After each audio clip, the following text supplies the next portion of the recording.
Ymedia Group, the fastest growing media group in North America.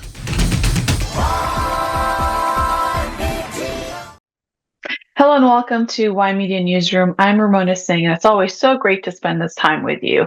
Well, we have the latest updates when it comes to the U.S., Israel, and Iran war.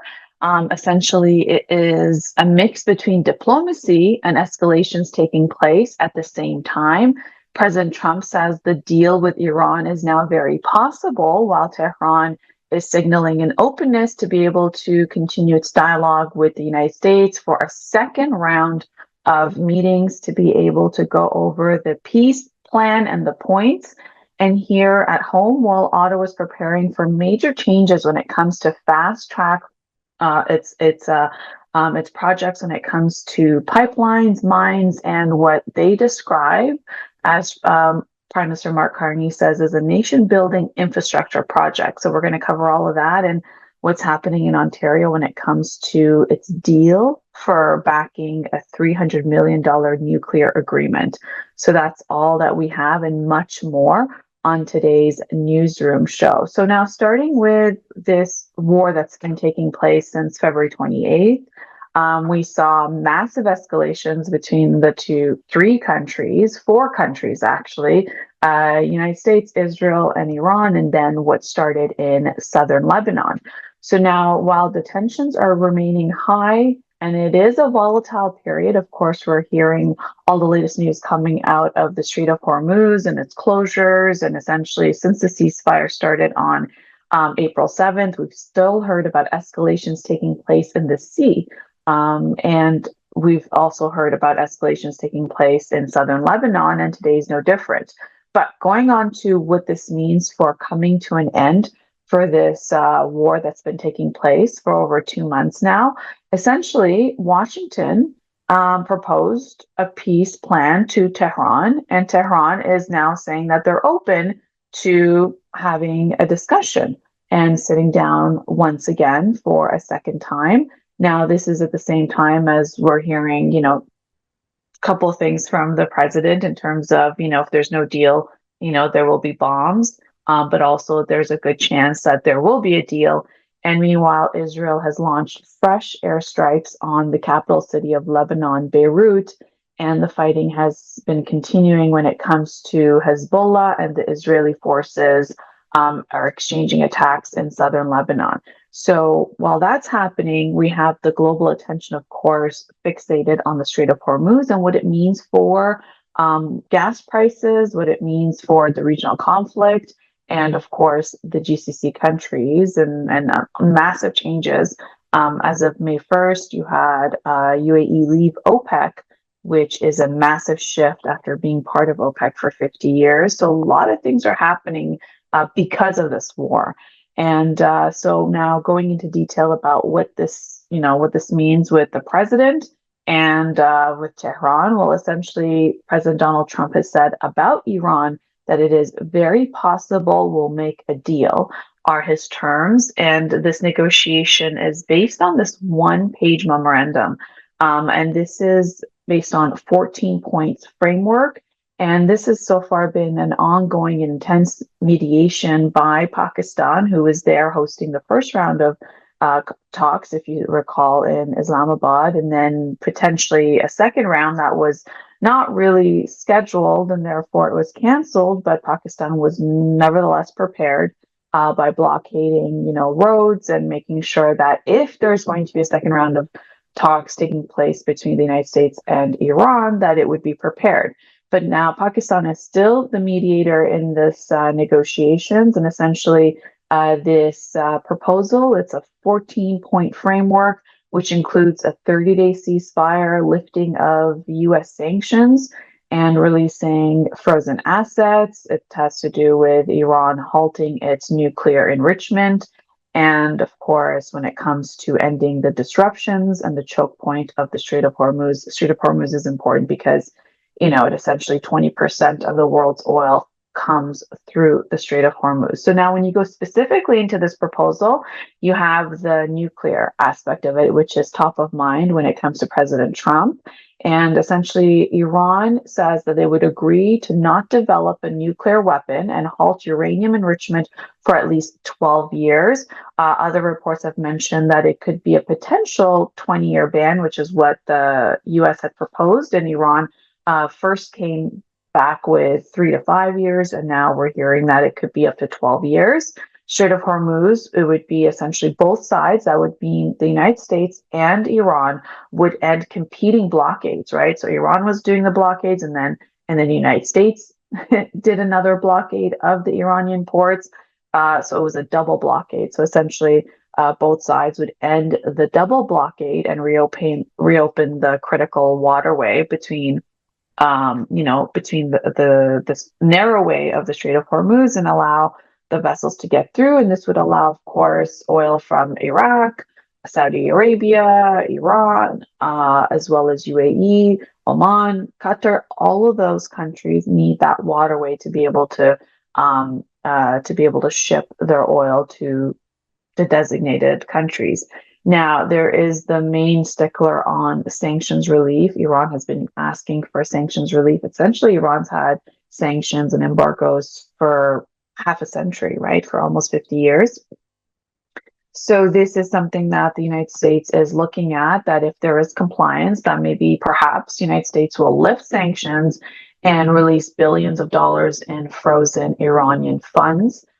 So very significant things that are in this proposal plan.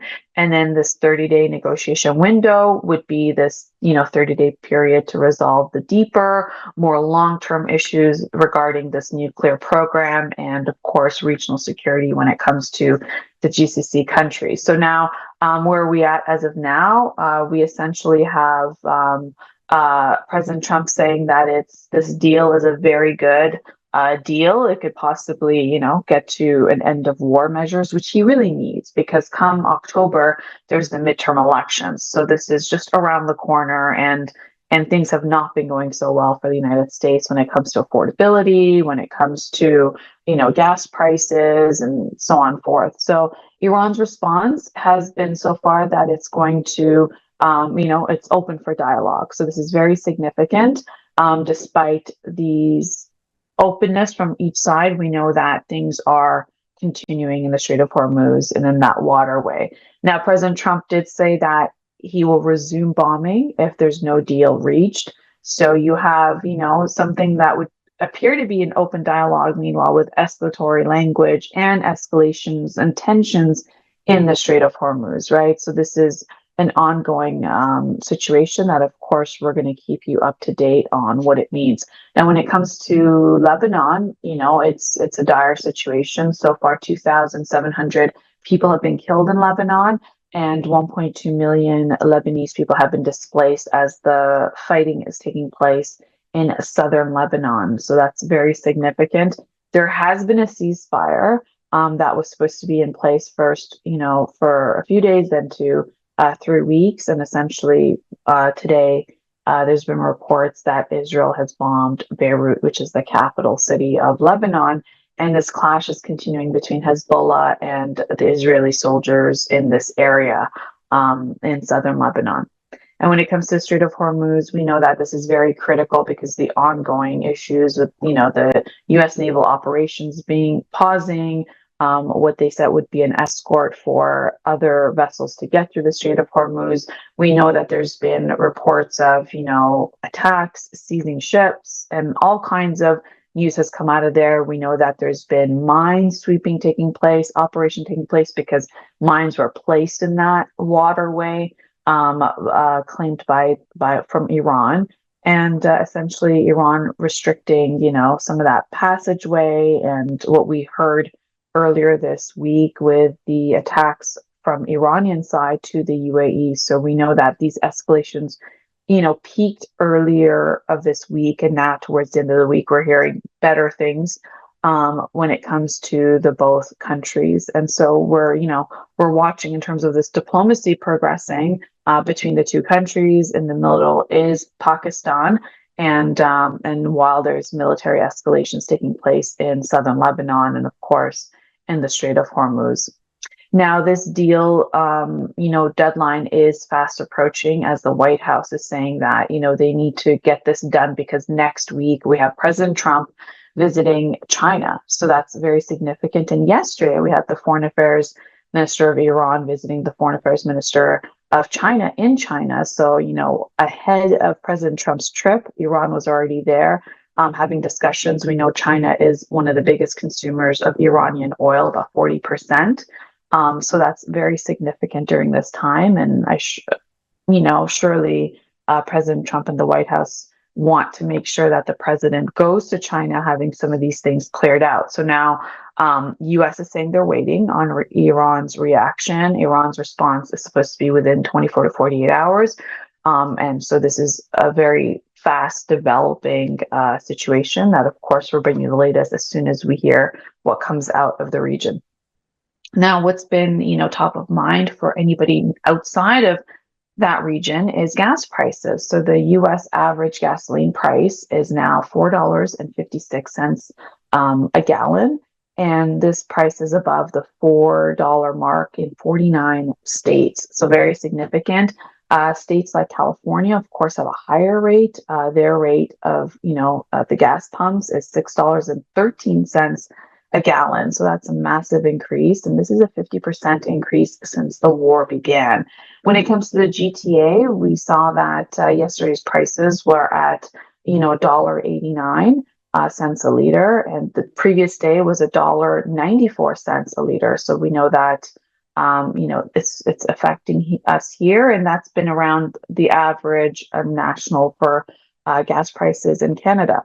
So now pre-war prices are, estimated not to return until early to mid 2027. So I know that it's only May of 2026. And just to think that pre-war numbers will not be reached until early next year, early mid-year. So that means that it's going to be high gas prices even when this conflict resolves, worldwide for the rest of the year. So that's something to, of course, contend with, because we know high gas prices affect the cost of virtually everything else, right? And that really impacts cost at the grocery store. So now this Middle East war and diplomacy is, moving along. And of course, this is happening at the same time as in the United States, where there is a lot happening, right? We know that they're going into another political cycle of midterms in October, and then there's going to be a general election in 2028. That's not that long away. And major contenders are in President Trump's cabinet, which is his Vice President, J.D. Vance, and Secretary of State, Marco Rubio. Now, Marco Rubio in this entire storyline is the Secretary of State, and he's increasingly being viewed as the serious Republican presidential contender. Today, of course, there's been mass media coverage of his visit to the Vatican to, have a coverage on diplomacy and, and the religious messaging is now becoming what would be part of this 2028 general election. There you have, the coverage of Secretary of State Marco Rubio visiting the Pope in the Vatican. And you will see the two leaders are essentially going to be meeting. And now, why is this, important? You have Marco Rubio, who is identified himself as a Catholic and really essential to his political branding. And he is increasingly becoming a prospect to be able to take over after President Trump as the Republican presidential candidate. And in his meeting here with Pope Leo, essentially this is during a time where there's been massive tension between President Trump and Pope Leo, and this is his effort of de-escalating the tensions between the White House and the Vatican. Essentially, if you recall, this came the news after where President Trump, called the Pope weak on Iran, immigration, and essentially the Pope has been repeatedly calling for peace, diplomacy, and restraint in the Middle East. And there you have Marco Rubio there visiting.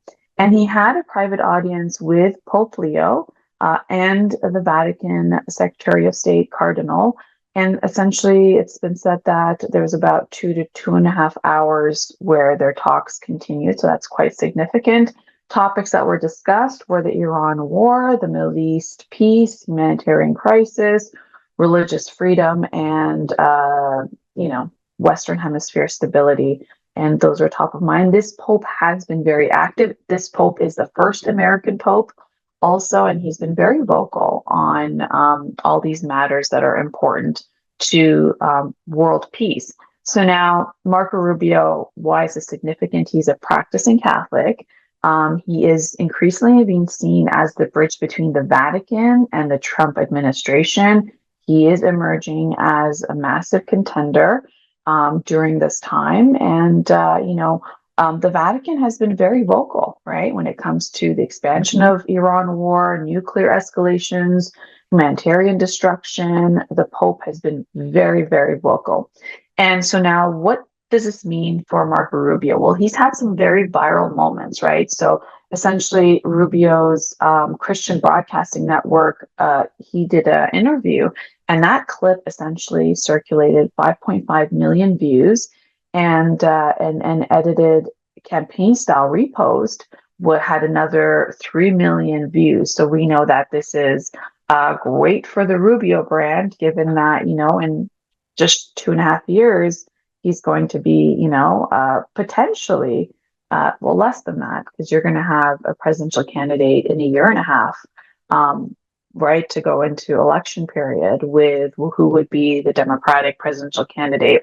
So this is all coming up very quickly. And so the other contender for the top job to become the next Republican presidential candidate is J.D. Vance. And J.D. Vance has also been branding himself as a Catholic, and he launched his new memoir called Communion, which is about his conversion to Catholicism. And so, the two we can see are competing for the top job position, really.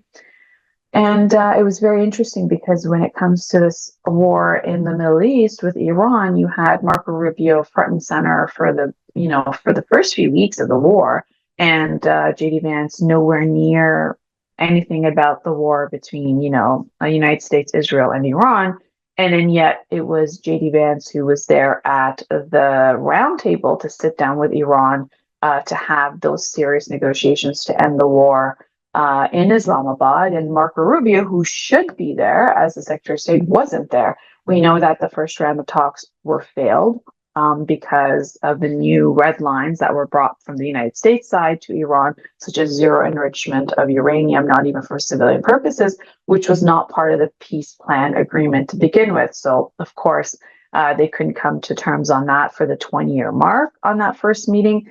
And then we know that President Trump was going to have a second round, sending his, his U.S. envoy, such as Jared Kushner and Steve Witkoff, who was there prior to the war starting, who were part of those negotiations prior to the war starting on February 28th, but also were there for the first round of talks after the war started with Vice President J.D. Vance. But then in the second round, where President Trump said he was going to send his envoy, J.D. Vance was not part of that. And of course, that was canceled because Iran said that there was no scheduled talks. But it was very significant to see this entire push and pull for power in the Trump administration. Now, coming here over to Canada, is preparing a major change on what would be Canada's approval on large projects, and in terms of getting it out the door at a faster rate when it comes to when it has to do with large infrastructure and resource projects. So this would include pipelines, mines, ports, and energy development. So this is Ottawa's way of saying that they want to accelerate what he campaigned on, which is nation building projects, right? To get Canada back on track during these economic and trade pressures. And so the federal government is reportedly working on faster approval timelines, streamlining environmental reviews, very significant for this prime minister. And of course, the Liberal government under Prime Minister Justin Trudeau was not looking at any of these things. And especially if you recall, Mark Carney was, about green energy and environment. And so since he's taking the helm as the Prime Minister of Canada, now he's looking at faster approval timelines for these projects, streamlining these environmental reviews, and a new federal provincial agreement with provinces like Alberta. Alberta is significant because Canada has the fourth largest reserves of oil, and it's all in Alberta, right? So that's very significant as Prime Minister Mark Carney shifting Ottawa towards a more aggressive economic development model.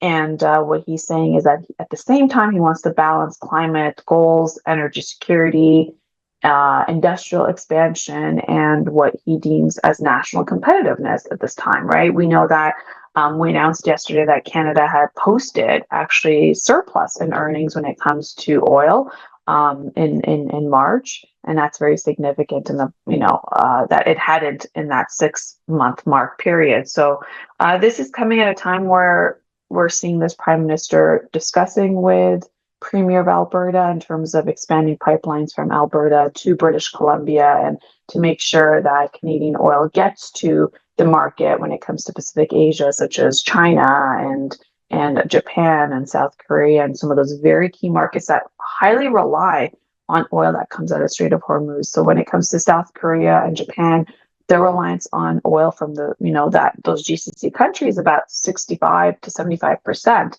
China alone 40%. So this is a chance for Canada to be able to compete in that marketplace. So now the government wants to reduce its regulatory duplication for like the federal and provincial aspects, and essentially speed up these approvals and get a timeline for these major projects. Because what that does is it creates stability for privatization, like private companies coming in to invest in Canada, right? So it won't just be public money being put up like taxpayer dollars from the government side, because no company wants to come and invest and build pipelines and bring in private money. So these projects, will include pipelines, LNG, mining, electricity infrastructures, as well as critical minerals. So massive things that we know Canada definitely is resource abundant. When it comes to Alberta, well, essentially Ottawa and Alberta are in negotiations for these pipeline approvals. And what's significant from Ottawa is that they want to be able to tie in this industrial carbon pricing and carbon capture system. So this is a cooperation between the federal and provincial investment structures. And so what essentially prior to this sort of model, it was either, you're going to be, green energy, or anti, and where you're anti-pipeline, or you're pro-pipeline and you're anti-environment, right? That was really the narrative for like the past 10 years. And now this Prime Minister is saying, no, you could do both. So this is what we're watching out for to see where this stands. Essentially, the mechanism is to be able to have these long-term carbon pricing, and of course, the certainty of having investors in the industry because of these fast approvals that are going out on these projects. So Prime Minister Mark Carney is essentially, creating this shift from the Trudeau era Liberals. It's still the Liberal government, but you have the Trudeau Liberals and then you have the Carney Liberals, right? So the difference here is Carney is, going more pro-resources, more pro-pipeline, and more focused on economic sovereignty. As, obviously, we have massive issues to deal with when it comes to the American counterparts with President Trump. We have the trade agreement, CUSMA, that is up for renegotiations July 1st. We know, early on, President Trump, once when he got elected and in power for his second term, he was talking about, really threatening Canadian sovereignty, right? Saying Canada should be the 51st state. And we know his rhetoric on drill, baby, drill. He's pro-oil. He just approved another pipeline from Alberta to the United States. So, this is a time where Canada's consolidating, saying, how can we be more strategic? How can we, tap into our own natural resources? How can we compete in the marketplace? And to be able to diversify our partnerships away from the United States. Obviously not fully, because 70% of exports go to the United States. and 90% of Canadian oil goes to the United States. Obviously, you're not going to be able to replace that in a short period, or if ever. But how do you hedge that and be able to have access to the market? We know that some of these stands from this Carney Liberal era versus the Trudeau era has created internal tensions. The former Environment Minister, Stephen Guilbeault, he resigned from cabinet, if you recall, because of this this entire energy project with Alberta. And so we know that there's been massive shifts and massive tensions, but this is, the Canadians elected this prime minister. So here's the agenda. So when it comes to Western Canada pressures, that's also growing, right? So Ottawa's been facing growing pressures from Alberta, Saskatchewan, because as the oil hubs, and of course business groups and energy sector leaders who are pushing for faster approvals and essentially trying to come away with these bottlenecks. We saw that in the last 10 years. A lot of investment dollars left Canada. So Canada really has a narrow window to be able to attract back that private money, to be able to invest in its infrastructure, and to be able to change the course of where it's been heading. So this is very critical because of the tensions with its U.S. neighbors, of course, and what would be, of course, the Strait of Hormuz is an opportunity for Canada to be able to play a role in what we're seeing as a global energy vulnerability if prices are not going to come back to normal prior to war date of February 28th until next year or mid of next year. You can imagine that this is an opportunity for Canada to be able to increase its production and output into the global markets. So very significant time when it comes for Canada. And at the same time, as you're hearing this, there's been news coming out of Ottawa, which doesn't look so good for this prime minister and his government, which is Ottawa is preparing to shut down the long-delayed Nanisivik naval facility that is in Nunavut. And this project was originally envisioned as what would be the cornerstone of Canada's Arctic sovereignty strategy. And this facility that you see there is located in Baffin Island near the former Nanisivik mine site, which was supposed to support Canada's Arctic and offshore patrol ships. And, it would be a facility for refueling and logistics capabilities. And this has been after years of delays and cost overruns and, I guess, scaled back ambitions from Ottawa. So this site is going to be, shut down. Now, this is very serious because we know that Arctic security has been top of mind. This is, something that all the parties essentially campaigned on in last year's election, and especially this prime minister. So this is really creating a question around, what is Canada's position? Like, it had this massive plan, and where's Canada's credibility when it comes to Arctic defense, infrastructure, and of course, in this geopolitical environment of what's, the Arctic security, that Canada has been actively, in talks with Greenland and NATO and, and European Union countries. So now this project is in Nunavut. Its purpose was to have Arctic naval refueling and support facility. It's intended to support the Arctic and offshore patrol ships. And this was announced in actually 2007 under Stephen Harper's government. Construction began in 2015, where Harper essentially, there was that election year where Prime Minister Stephen Harper lost the election to Prime Minister Justin Trudeau.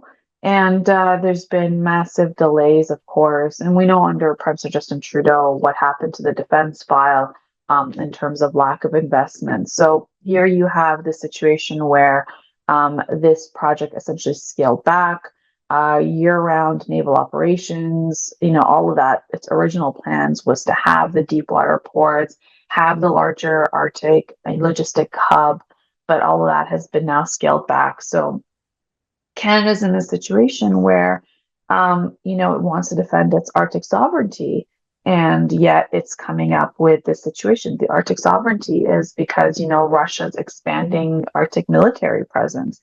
We know that China is increasing its Arctic ambitions. We know the U.S. is increasing its northern operations, and it's, talked very openly about acquiring Greenland for that specific reason. So this makes Canada's situation when it comes to its Arctic sovereignty, brings it a little bit into question when it comes to what Canada's been doing. We know that billions have been spent on Arctic defense. Canada is simultaneously investing heavily in Arctic patrol ships, NORAD modernization, and northern surveillance systems. Yet this hub, this facility that's supposed to support it, is now heading for closure. So, what is the plan in terms of supporting all of these massive projects? Of course, we're going to see that. We're going to have to wait to see what Ottawa has to say on that. So, because this is very serious, right? You have the operations from the Russian side, right, in terms of dozens of Arctic military facilities on the Russian side. You have Arctic missile system. You have nuclear powered icebreakers. When it comes to China, they're calling themselves a near Arctic state because they're continuing their expansion when it comes to polar research, shipping ambitions, and of course, northern strategic investments. So now Canada here is lacking its major Arctic naval base, right? Its permanent deep water military port infrastructure with this facility that's coming to a close. And of course, the year-round Arctic logistic capabilities, which Canada wants to be strong in. So this is, of course, a massive gap between, the Arctic ambitions that Canada has and what we're seeing as what's happening on the ground. And in Ontario, well, big news here is that it has entered a new $300 million cost sharing agreement with Bruce Power. This is significant because it could pave the way for an expansion of Bruce Nuclear Generating Station. And this could and may become the largest nuclear generating facility in the world, right here in Ontario. This agreement is going to support early planning, engineering, environmental assessment, and infrastructure work tied to potential new reactor construction at this Bruce site. This is near Kincardine, Ontario. Essentially, what this means is that Ontario is making a massive long-term bet on nuclear power as electricity demand surges. We know from AI, EVs, manufacturing, and of course, population growth. So those are massive things. Now, this deal, the government of Ontario is committing up to $300 million, and the purpose is for pre-development work for this expansion at this nuclear site. And the funding will help reduce risk before any final construction decisions are made. So this is taxpayer dollars, saying here are some security measures, and this is part of the long-term strategy for Ontario. Now, Bruce is already, enormous. Bruce Nuclear currently has and operates 8 CANDU reactors. It generates about 6,550 megawatts of electricity, and it already supplies roughly 30% of Ontario's electricity. And so this is another additional investment to be able to invest to make it a larger facility. Now, officials are saying that this reactors could push Bruce beyond when it comes to the size. This would be beyond South Korea's Kori nuclear plant as well as Japan's nuclear plant, making it the world's largest nuclear generating complex. So this is massive news. When it comes to Ontario, why is it betting on nuclear? Well, the demand on electricity is not decreasing. We know that. If anything, it's increasing, right? So Ontario is forecasting electricity demands could rise 75% by 2050. This would be the reason would be EV adoption. Yes, this president in the United States has been, setting the tone on the EV plans that were taking place for when it came to the automotive industry, but we know he's only there for about 3.5 years. No, actually less than that, 2.5 years. So given that those are the circumstances, if there's going to be if there's going to be a Democratic president taking place, winning the next election in 2028, we know that Canada would be back on board with the European Union and and of course, China is right now 56% of the EV market. So we know that the EV adoption will come back online. And so this is why Ontario is planning for this massive expansion because of EV adoption. Of course, AI data centers, we know that that is massively expanding. Our reliance, human reliance on AI, business reliance on AI, and how integrated it's becoming already in such a short period of time in the last few years. And of course, that needs to be supported by massive data centers. And of course, manufacturing expansion and Ontario's population growth. For those reasons, Ontario wants to be there to be able to support this expansion with taxpayer dollars, about up to $300 million. And this is to make things more stable when it comes to, energy and energy grids. And of course, at a time where, Canadian sovereignty on energy is top of mind. So this is massive times in terms of some of these massive projects. Now, of course, there are environmental concerns, right? Environmental groups are, of course, raising their concerns on this about radioactive waste storage, long-term environmental risks, what would be the cost competitiveness versus renewables. And so this is at a time where, of course, you're going to have interest groups talk about this, and this is a big part of, the strategy for Canada as a whole and in the province of Ontario. We've been talking about the latest on what's happening with the update on the war and the peace talks between the United States, Israel, and Iran, and of course what's happening here in Canada and Ottawa and Ontario. But now we move our story to Alberta. We covered what's been going on in Alberta. It's one of the most biggest political scandals in terms of what's taking place with elections Alberta and their voter list. About almost 3 million voter list data has been exposed and online. And yesterday we covered on former Premier Jason Kenney of Alberta, and if he was also former cabinet minister for Conservatives under Stephen Harper. Well, he's actually lured up. We talked about this yesterday because his data, his home address was online.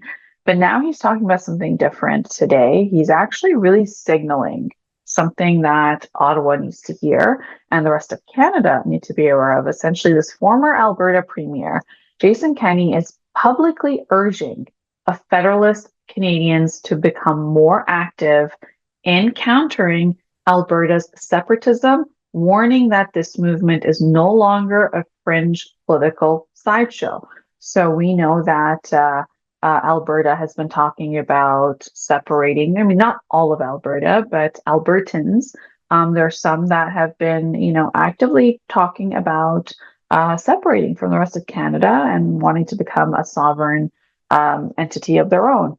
And to this, of course, now the numbers are real because we covered earlier this week that there's about 301,000 signatures for a petition to be launched, which would essentially, when it goes to court and those signatures are verified, that will trigger a referendum in Alberta. And that is something that the Premier of Alberta has essentially, Danielle Smith, has said that she would, if there are enough numbers in terms of the petition, that, she said that she would go into a referendum. This is massive news. And that's why this former Premier, Jason Kenney, is really warning Ottawa and the rest of Canada what this could mean for Canada's sovereignty, right? And so essentially, Jason Kenney is saying that, there should be more pro-Canadian voices in Alberta. That should be an effort to be made. And because this pro-Canada voice has been too quiet in Alberta, while the separatist movement is growing rapidly because they're organizing, they're fundraising, and they're building momentum ahead of what would be a possible provincial independent referendum later this year. Yes, this year. So now, what was once a symbolic,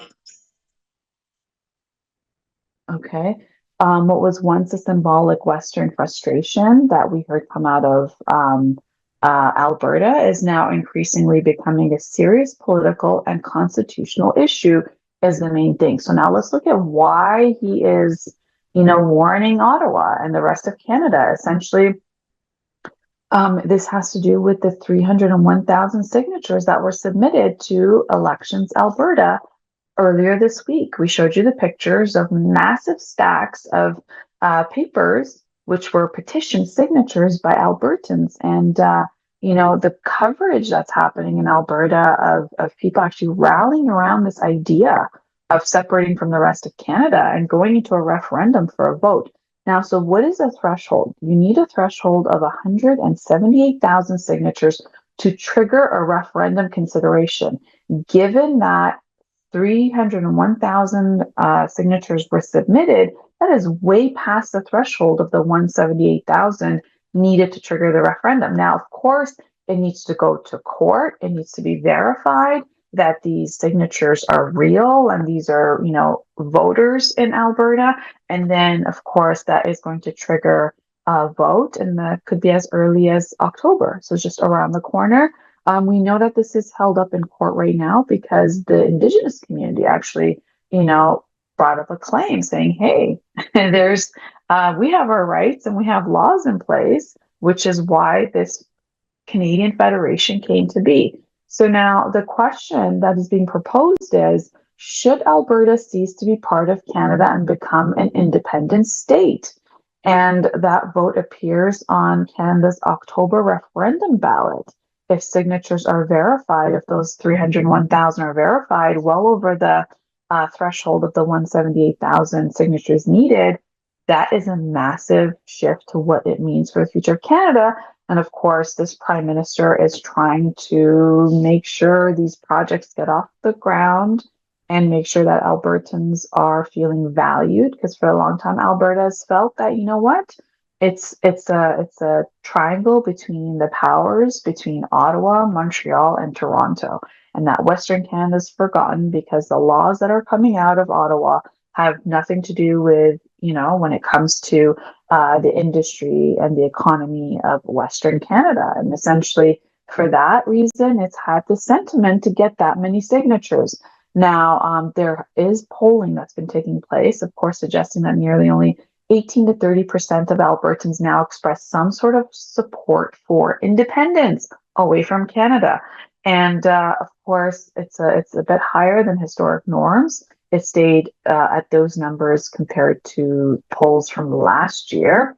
And Jason Kenney is essentially arguing that this separatist movement is now highly motivated, and yet there isn't a counter, such as a pro-Canada organization, to be able to create that. So now what he's saying, that in the silence of a pro-Canada Alberta movement, it's created this political vacuum where this separatist movement has had room to essentially grow and create a momentum. So essentially, this has been based on Western alienation, right? Which is what I described about Alberta feeling that the powers that be are only in a triangle between Ottawa, Montreal, and Toronto. And of course, the federal environmental policies under Prime Minister Justin Trudeau and pipeline restrictions, which essentially sent Alberta into a recession, and lack of jobs and all of that. And then there's the equalization frustration because provinces send equalization payments, to be part of Canada. And Albertans have said, we're happy to pay the equalization, to be able to support the other provinces that, their industry is not that great, right? When it comes to Eastern Canada, those equalization payments actually support Canadians in all the different provinces. So they were saying, well, if Ottawa is going to have anti pipeline laws, then how are we supposed to work, right? We have the fourth largest reserves in the world when it comes to oil, and yet we have to make these equalization payments, and so that's been a massive concern. And of course, the perception that Ottawa has been ignoring Alberta and its energy economy. It's this number one economy, is energy in Alberta. So there you have this thing. And of course, there's that data breach crisis that's taking place in Alberta right now, right? which we covered. Now there's an RCMP investigation taking place. Elections Alberta is also investigating, and of course there's public safety concerns, right? You had 2.9 million Albertans voters data being leaked online, and when it comes to the angle of the Indigenous and legal challenges that are taking place to be resolved before those 301,000 signatures are verified, essentially several First Nations are arguing that Alberta cannot legally separate unilaterally, and they're saying that treaty territories predate Alberta itself. So the Indigenous community is saying, hey, our treaties predate even Alberta existing, right? So Alberta can't just decide on its own to take a referendum and decide to, separate from the rest of Canada. Hey, we have these laws in place. And so that is, and so the legal challenge there from the several First Nations and the Indigenous communities that cessation of Alberta separating from the rest of Canada would violate constitutional treaty rights. So that is a legal challenge that's underway, and it'll be very interesting to see how what the ruling there will be, and if it's going to make its way to the Supreme Court. These are things to watch, of course, right? So while all this constitutional debate's taking place, you have this federal provincial power struggle. And of course, you have, what's happening with this separatist movement and in terms of their momentum. And Canadians in general should be aware of what's taking place in Western Canada. Now, when it comes to headlines, we've heard about this deadly and rare hantavirus outbreak that took place abroad on the cruise ship MV Honduras, and essentially it's triggered a multinational health response.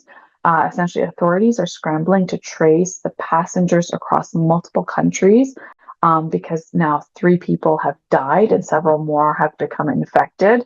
So now this outbreak involves the Andes strain of hantavirus. It's one of the few known variants capable of limited human-to-human transmission. So essentially, health officials are saying that this is a public risk.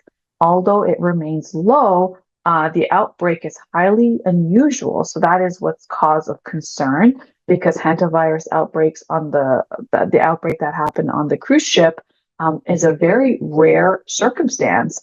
So this is what is creating, all the news around this. So what are some of the key facts? Essentially, it started, it spread on the MV Honduras cruise ship. And it was a cruise ship of the Polar Expedition cruise ship that went from Argentina to Antarctica to South Atlantic, Cape Verde, and then to the Canary Islands. So what happened on this cruise ship? Essentially, some of the figures that came out of that is deaths and infections. You have 3 confirmed deaths, you have 5 confirmed infections, and 8 suspected cases. Now, the victims include a Dutch passenger, a German passenger, and a British passenger that is critically ill in South Africa. The passengers are from at least 12 countries, and authorities are saying that these countries are US, UK, Switzerland, Netherlands, Singapore, South Africa, to name a few. And essentially now they're conducting this contact tracing and really implementing isolation protocols and making sure that there's testing and monitoring taking place. Because even though hantavirus is normally spread through rodent urine droppings and contaminated dust exposure, the symptoms include fever, muscle pain, respiratory failure, severe lung complications, and this Andes strain is part of this hantavirus as well. What's the issue here is that it is one of the only hantavirus strains known to spread between humans under close contact conditions, such as like being in this, cruise ship. But that's why this, to be able to track all these individuals who are on the cruise ship is very important. That spreads over 12 countries, right? So now, the mortality rate is about 30 to 40% in severe cases. And, this is at a time where when you look at the stats of how long it takes to actually show symptoms, so it could take up to 6 weeks after exposure to this hantavirus to actually show symptoms. So it's very complicated. 6 weeks is a month and a half, right, of after exposure, and then showing the any symptoms from the exposure. Now, health officials are saying that they believe that passengers may have initially contracted the virus during a wildlife excursion or what they believe would be bird watching trips in Argentina before boarding the ship. Unknown, but this is what they're suspecting. And this is obviously at a time where we still remember COVID, right? We still remember this COVID era, virus expanding. And if you recall, do you remember the COVID era cruise quarantines that took place? People who were on cruise ships, and then COVID spread and they had to go into quarantine, and the outbreak risks that took place. And of course, do you remember waking up every day to listen to the news of how many people have died because of coronavirus, how many numbers of people are infected because of coronavirus, and the spread of that? So this is something, of course, alarming for people and health officials to be mindful of this. And even though it's rare human to human transmission, the World Health Organization is stressing that it's not another COVID scenario, but because of the human transmission of this and this strain makes this outbreak very highly unusual. So the World Health Organizations now, and with multiple governments, they're saying that, make sure that there's passenger tracing, medical isolations, laboratory, tests that are being done to make sure that, you're able to trace it very early. And of course, make sure that all this is taking place. So that's why it's very important for us to talk about this and in terms of what are at risks. Now, when it comes to business news, we have, of course, you cannot look at business news without looking at how AI is impacting it severely. And it's either AI expansion, and when it comes to investment, is causing mass layoffs. And then, AI expansion and investment is, what is happening when it comes to what companies are saying. It's to make it, more speedy and more efficient. So, AI has impacted us already. It's been around here, as part of our consumption for the last few years, but it's rapidly changing the way business is done, but also how humans are essentially associating and dealing with AI itself. So now this is coming after a number of top AI leaders, right, in massive companies. They're openly warning that artificial intelligence, AI, may soon begin to improve itself, right? So right now, of course, we know that I've seen massive improvements. Like if you use ChatGPT, the model that came out in 2023 to 2024, 2025 is a lot different than the model today. But now you have AI leaders saying that AI is going to begin to improve itself. So, right now, without human input, in terms of coders and developers, they're saying that there's a scenario in Anthropic where it's seeing that it could trigger an intelligence explosion within years. And they're saying that the co-founder of Anthropic, Jack Clark, is saying that now there's 60% chance that by the end of 2028, AI systems could autonomously build better versions of themselves without any direct human input. Can you imagine? So it's AI building AI, AI improving AI. And the company is now saying that they're formally publishing their concerns that, this is a massive acceleration, which is why they're calling it an intelligence explosion, where AI will accelerate its own development and at a blinding speed. So it means that humans cannot even be able to track, how far it's going to go. We already know that AI is smarter than human beings. We're seeing that take place, that when it comes to so many different criteria, a human cannot beat AI now. And that's happened in a very short window. So Anthropic's prediction of the 60% chance that AI will train its successor model by 2028, that's around the corner, And the concern is that AI is going to be autonomous. It's going to be able to do this on its own, and humans will just have to wrap their heads around how far it's going. Now, the risks are huge here, of course, when it comes to cyber attacks, biological threats, surveillance escalations. And throughout all this, AI leaders are saying that there is potentially some upsides when it comes to, of course, rapid breakthrough when it comes to medicine, biology, and robotics. But we're also seeing that, AI shifting things. We covered earlier this week about how AI companies now want to go into an enterprise model where now they're going to be partnering with the likes of Goldman Sachs, right, to be able to penetrate into their customer corporate portfolios. Now, to this, Goldman Sachs is predicting that there's going to be autonomous trucks that will become much cheaper than humans driving trucks by 2028. This is a bet that Tesla had put into place, and that it's going to have autonomous cars. We know that there are self-driving Tesla vehicles. We know Waymo, which competes with Uber, has driverless cars. We know that Uber is going to, we covered that a few weeks ago about how it's changing its model to be able to buy fleets for autonomous vehicles. Therefore, if you thought that when it comes to, the jobs that AI can take, and then of course we've heard it that, well, when it comes to physical work, right? That if you're a driver, that how can AI replace your job? Well, here is Goldman Sachs saying that it's predicting by 2028.